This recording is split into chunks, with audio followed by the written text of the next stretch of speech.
Welcome back to the course on nutrition and planetary health, presented by the Physicians Association for Nutrition and PANCO. This course provides an evidence-based foundation for how dietary patterns influence both human health and planetary health, and how this knowledge can be applied in clinical practice to promote healthy and sustainable diets.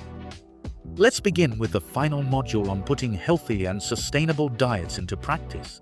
In this module, we focus on how clinicians can support dietary change in real-world settings. Ready to dive in?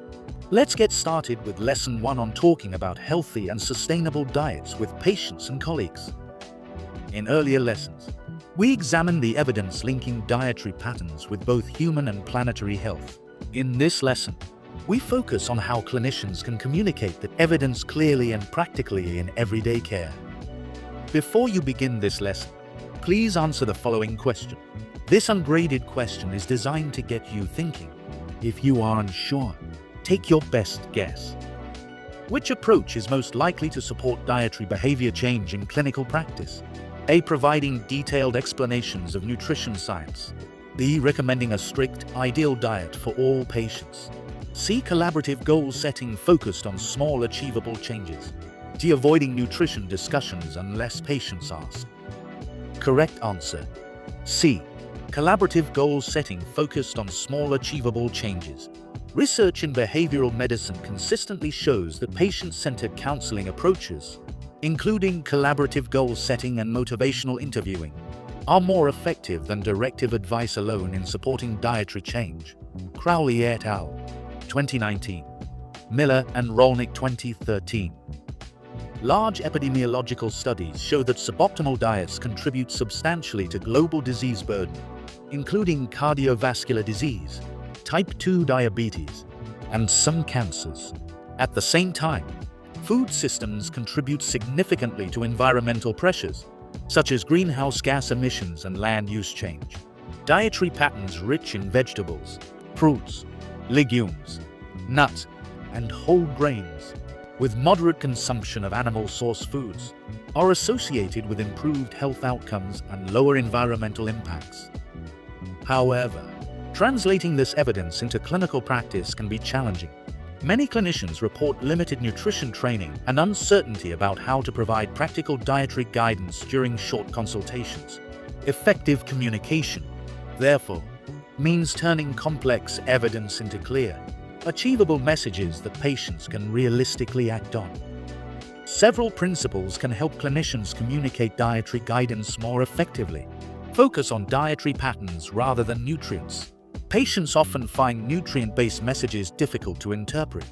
Emphasizing foods and overall dietary patterns, such as increasing vegetables, legumes, and whole grains, is generally easier to understand and implement. Emphasize improvement rather than perfection. Many patients assume dietary advice requires major lifestyle changes. Evidence suggests that improvements in diet quality can substantially reduce disease risk over time. Connect advice to patient priorities. Patients may be more motivated when dietary guidance is linked to outcomes such as improving blood pressure, cholesterol levels, or diabetes management. Frame sustainability as an additional benefit. Many healthy dietary patterns are also environmentally sustainable. Communicating this alignment can simplify messaging without overwhelming patients. Respect cultural and personal food preferences. Healthy and sustainable diets can take many forms across different cuisines and cultural contexts. Together, these principles help clinicians translate scientific evidence into guidance that is both understandable and practical. Let's consider a simple framework for brief dietary counseling. Even brief consultations can support dietary change when they are structured well. The Ask, Advise, Assist framework could be useful in such cases. Ask. Begin by understanding the patient's current dietary habits. For example, you can ask, "Could you walk me through what you typically eat in a day?" This can help identify opportunities for improvement while showing interest in the patient's perspective. Advise. Provide concise evidence-based guidance. For example, one of the strongest findings in nutrition research is that diets rich in vegetables, whole grains, beans, fruit, and nuts are associated with lower risk of heart disease. Assist. Work collaboratively to identify achievable next steps. You could discuss what would feel like a realistic change to try this week. For example, adding one extra serving of vegetables or replacing one meat-based meal with a plant-based option. Collaborative goal setting has been shown to improve adherence to lifestyle interventions compared with more directive counseling approaches. Clinicians often ask how to turn these principles into everyday language. The examples following illustrate short scripts that can be adapted to different clinical settings. Here's a short script for discussing heart health. One thing that consistently improves heart health is increasing foods like vegetables, beans, whole grains, and nuts. Even small increases in these foods can help reduce cardiovascular risk over time. You could introduce sustainability without complicating the message. Interestingly, many of the diets that support heart health also tend to be better for the environment. Increasing plant foods and moderating red and processed meat can support both health and sustainability. You could provide simple guidance when patients feel overwhelmed. Changing diet can feel like a lot. Rather than changing everything at once, we can focus on one or two small changes that feel realistic for you. Let's now consider common patient concerns and how they can be addressed. Patients often raise practical concerns when discussing diet. Preparing simple, practical responses can make these conversations easier. When the patient says, "Healthy food is too expensive," your response could be, "Some of the most nutritious foods are relatively affordable, such as beans, lentils, seasonal vegetables, and whole grains." When the patient explains, "I don't have time to cook," you could explain, "Simple meals can still be healthy. For example, a meal built around whole grains, beans, and vegetables can be balanced without requiring complex preparation." When the patient asks, "How will I get enough protein?" you could discuss, "Many plant foods provide protein, including beans, lentils, nuts, seeds, and whole grains. Together, these foods can contribute significantly to daily protein intake." Such responses can help clinicians address common misconceptions while supporting realistic dietary improvements. Effective communication about healthy and sustainable diets is also important within healthcare teams.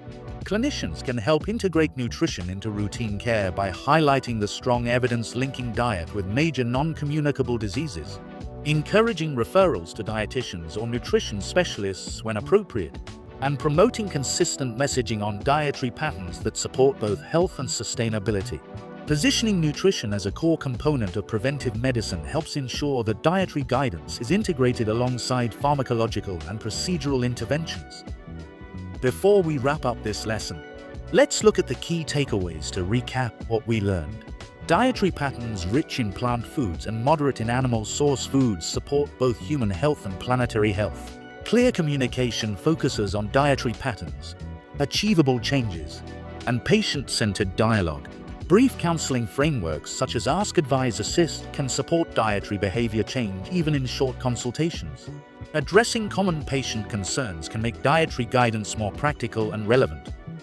Before you move to the next lesson, let's assess your learning through a quick question. Based on what you learned in this lesson, answer the following question. Which approach is most consistent with evidence-based nutrition counseling in clinical practice?